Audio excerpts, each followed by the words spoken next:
పుస్తకం ఇది. సువార్థికులకు బలమైన ఆయుధం ఇది. ఇలాంటి బలమైన ఆయుధాలు తయారు చేస్తున్నానని సాతాను నన్ను చంపాలని చూశాడు. 3 సార్లు నాకు విష ప్రయోగం చేశారు తెలుసా.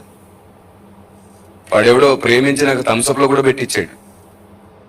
కానీ దేవుడు నన్ను బ్రతికించుకున్నాడు. తర్వాత కొంచెం కష్టపడ్డానే కానీ తిరిగి నిలబడ్డాను. ఒకసారి అయితే భయంకరమైన యాక్సిడెంట్, మీకు కనబడుతుందా? భయంకరమైన యాక్సిడెంట్. ముక్కులో నుండి చెవుల్లో నుండి రక్తం వచ్చేసి నన్ను చెక్ చేసి చూస్తే శ్వాస లేదు, పల్స్ లేదు. అంబులెన్స్ కి ఫోన్ చేశారు 2010 సంవత్సరం. అంబులెన్స్ వీళ్ళు అడ్రస్ చెప్పడం, వాళ్ళు రావడం చాలా ఆలస్యమై ఆ దగ్గరలో తెలిసిన వాళ్ళు వచ్చి చెప్పడం, అలా అరగంట 40 నిమిషాల తర్వాత నా దగ్గరికి అంబులెన్స్ వచ్చింది. ఒక 10 నిమిషాల పాటు వీళ్ళకి ఏం చేయాలో తెలియక అంబులెన్స్ కి ఫోన్ చేయాలనే మనసే లేక నాతో ఉన్న వాళ్ళు ఏడవడం ప్రారంభించాడంట. చనిపోయాడు. అంబులెన్స్ వచ్చింది, వాళ్ళు చెక్ చేసి చూశారు, పల్స్ లేదు, శ్వాస లేదు. హాస్పిటల్ తీసుకెళ్లి చూద్దామని చెప్పేసి హాస్పిటల్ తీసుకెళ్లిపోతుంటే సరిగ్గా హాస్పిటల్ గేట్ ఎంటర్ అయ్యి లోపలికి నన్ను అలా దించుతున్నా. నేను లేచాను. అంటే నా బాడీ కదిలింది, నా శరీరం కదిలింది. ఒక్కసారిగా నేను గాలి పీల్చుకున్నానంట, కానీ స్పృహలో లేను. హాస్పిటల్ తీసుకెళ్తే డాక్టర్ చెక్ చేసి చూసి అన్నారు, ఈయన బ్రతకడు అన్నారు. అసలు ఇప్పటి వరకు బ్రతకడమే గ్రేట్ అంటే వాళ్ళు అన్నారు, అసలు శ్వాసే లేదండి. హాస్పిటల్ దగ్గరికి వచ్చినాక శ్వాస వచ్చింది. అక్కడ నుండి ఇక్కడికి 15 నిమిషాలు ప్రయాణం చేశాం యాక్సిడెంట్ జరిగిన దగ్గర నుంచి. అసలు ఈ మధ్యలో శ్వాసే లేదు, పల్సే లేదు అసలు.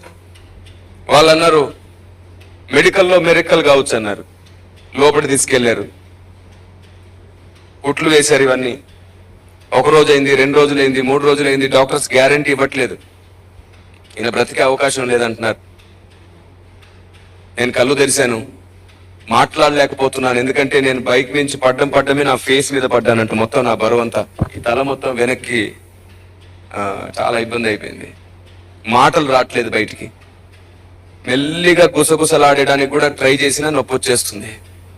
ఇవన్నీ గాయాలు ఉన్నాయి. వెంట్రుకలన్నీ తీసేశారు, మొత్తం కుట్లు వేసారు. ఏం చేయాలో అర్థం కాకుండా అందరూ నా వైపు దిగులుగా దీనంగా చూస్తున్నారు. నేను చెప్పాను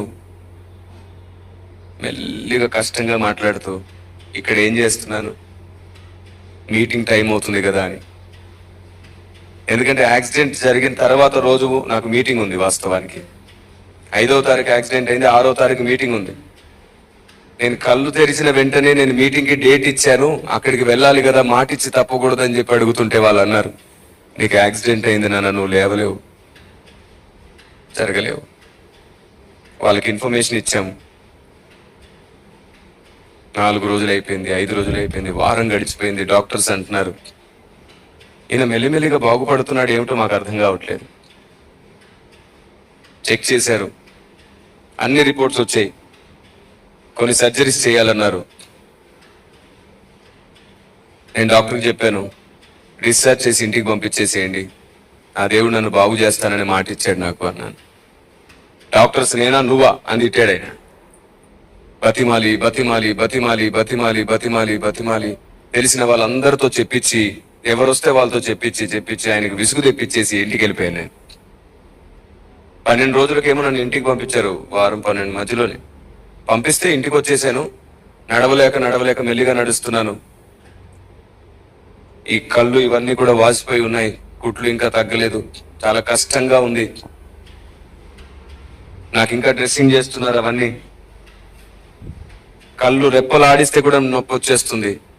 అలాంటి పరిస్థితి. తినడానికి నోరు తెరవలేకపోతున్నాను సరిగ్గా. చావ కల్పిస్తున్నారు. నేను చెప్పాను మా అమ్మగారితో, అమ్మా నేను మరణానికి అప్పగించనని చెప్పాడు దేవుడు. నేను దాదాపుగా 39 సంవత్సరాల పాటు ప్రపంచంలో బలమైన పరిచర్య చేయబోతున్నానమ్మా,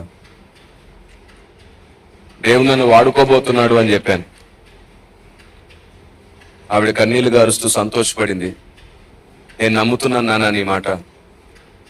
21 రోజు తర్వాత దగ్గరలో ఉన్న డాక్టర్ వచ్చి కుట్లు తీసేశాడు. ఓ నెల రోజుల తర్వాత చెకప్ కోసం మళ్ళీ అదే హాస్పిటల్కి వెళ్ళాం. ఫైల్ పట్టుకొని నేనే నడుచుకుంటూ వెళ్ళాను. వెళ్తే ఏంటి బాబు అని అడిగాడు డాక్టర్. ఫైల్ ఇచ్చాను. ఇచ్చిన తర్వాత పేషెంట్ ఏడి అంటున్నాడు ఆయన. నేను సార్, మీరు పంపించనంటే బలవంతంగా వెళ్ళిపోయాను కానీ నేనే.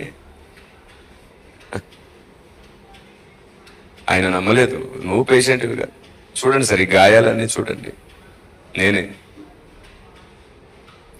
ఎవరితో వచ్చావు? నేను ఒక్కనే వచ్చాను సార్. ఒక్కనివి రావడం ఏమిటి? అసలు ఈ పేషెంట్, ఈ ఫైల్లో ఉన్న ఈ పేషెంట్ లెక్క ప్రకారంగా అసలు నడవడానికే కుదరదు. నడిచినా ఎవరి సహాయమైనా తీసుకోవాలి.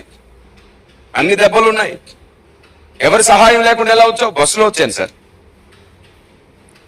నమ్మలేకపోతున్నాడు.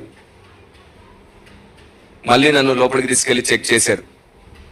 ఎలా తగ్గాయి? ఏం వాడావు? ఏం మందులు వాడావు? ఏమైనా నాటు మందులు వాడావా అడుగుతున్నారు. లేదండి, నా దేవుడు నన్ను ముట్టాడు, బాగు చేశాడు. మీరిచ్చిన మందులే వాడాను, మీరిచ్చిన వైద్యమే, ఇంకేం జరగలేదు. మీరిచ్చిన మందులనే నా దేవుడు ముట్టి ఇంకా నన్ను త్వరగా బాగు చేశాడు. అలా హాస్పిటల్ కంప్లీట్ చేసుకొని నేను ఇంకొక మీటింగ్కి వెళ్ళి వాక్యం కూడా చెప్పి ఇంటికి వచ్చాను. ఆ రోజు మొదలుకొని ఈ రోజు వరకు చెక్కు చెదరకుండా పరిగెడుతూనే ఉన్నాను. అలాంటి భయంకరమైన సంభవం జరిగిన తర్వాతే నా జీవితంలో నూతన పరిచర్య ప్రారంభమైంది. ఆ తర్వాతే నాకు దేవుడు అర్థమయ్యాడు. ఇలాంటి బలమైన ఆయుధాలు సువార్థికులకు, సేవకులకు, ప్రజలకు అందించే పనిలో ఉన్నాను. అందుకే వాడు నన్ను నిందించి, అవమానించి, లేని వార్తలు పుట్టించి, వీని లేకుండా అయినా చేసి అన్ని చేశాడు. అన్నిట్లో వాడు ఫెయిల్, ఎప్పటికప్పుడు నా దేవుడు పాస్. ఒకటి గుర్తుంచుకోండి, నిన్ను నువ్వు నిరూపించుకోవాలని ప్రయత్నం చెయ్యొద్దు. నీకు తెలుసా, తప్పు చేసినోడు ఎక్కువ కోపానికి వస్తాడు. తప్పేం చేయనోడు నిదానంగా ముందు అర్థమయ్యేటట్టు చెప్తాడు. జస్ట్ అది సంకేతం. ప్రైజ్ ది లార్డ్, సిగ్నల్ అది. హడావిడి అయిపోయి కోపానికి వచ్చేసి వాళ్ళు ఏదో తప్పు చేస్తేనే అంత కోపానికి వస్తుంటారు పదే పదే. కానీ ఏ తప్పు చేయని వాడు యాక్చువల్లీ ఏం జరిగిందంటే విను నేను చెప్పేది అని వివరణ ఖచ్చితంగా ఇస్తాడు. ఆందోళన ఉండదు, వాడిలో భయం ఉండదు. సింహం భయపడిద్దా? నీతిమంతుడు ఎలా ఉంటాడు? సో ఏ తప్పు చేయకపోతే ధైర్యంగా మాట్లాడతాం మనం. గట్టిగా మాట్లాడడం గురించి కాదు నేను చెప్పేది, భయము లేకుండా మాట్లాడడం. దేవునికి స్తోత్రం. ఎవనిలో భయం ఉండదో వానిలో పాపం ఉండదు. ఎవనిలో ఆందోళన ఉండదో వానిలో సాతాను క్రియ ఉండదు. దేవుని ప్రజా, బలమైన ఆయుధాలు తయారవుతున్నాయి. వాటిని సంపాదించుకొని మీరు మీ ప్రాంతంలో ఉన్నటువంటి ప్రతి వివాదాన్ని గెలవండి.